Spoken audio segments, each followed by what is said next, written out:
Hello students, in our previous session on rest and motion, the kinematics portion of physics, we talked about the frame of reference. Today we will be talking about distance and displacement. So let me write down the topic for you. We will be talking about distance and displacement.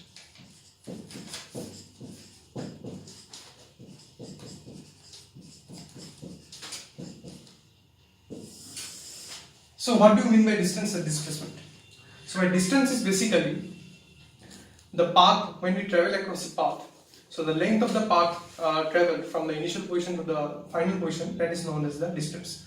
And by displacement we basically mean it does not care about the path, it just cares about the initial and the final configuration at which you are situated. It just calculates the total length between the initial position and the final position. It does not care about which path you have walked about or the path that you followed to reach the final destination. It does not care about that aspect. So let me show you in a graphical way. Suppose we have a person moves from, suppose this is the point A and this is the point B, and a person moves along this path to reach the point B. So as you can see in this case, the distance will be denoted by the total length of this curved path. So this portion will be the distance. It does not care about just the initial and the final position, but it cares about the path also. So in that case, we need to understand this is known as the distance. And if we want to understand what is displacement, so displacement will basically mean stuck. Let me take another pen for you. Yeah. So displacement will basically mean the distance. So this portion will basically denote us the displacement.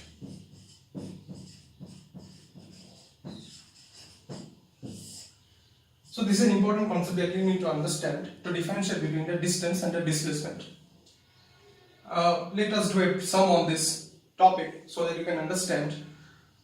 You'll be able to understand more clearly the difference between the distance and the displacement. Let me rub it out for you and then let us proceed with the problem.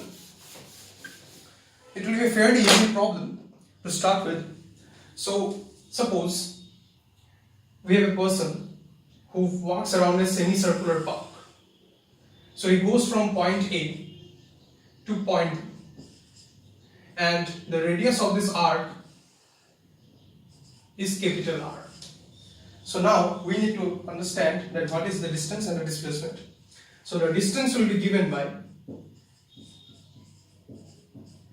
so for distance we need to consider the path that he has traveled.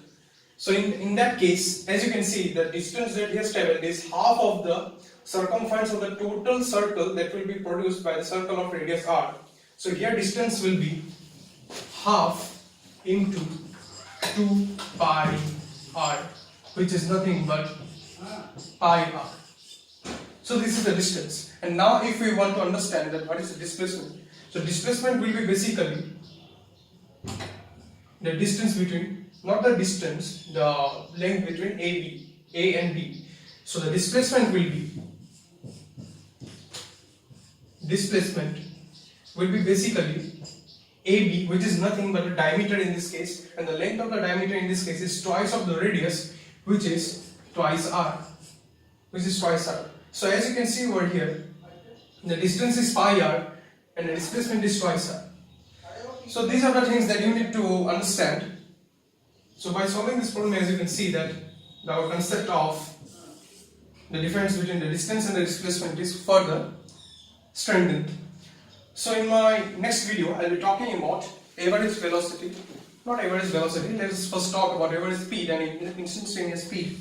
And thereafter we will move into average velocity and instantaneous velocity, and we will further move into the other portions of the chapter. So thank you very much. We will meet later on. Thank you.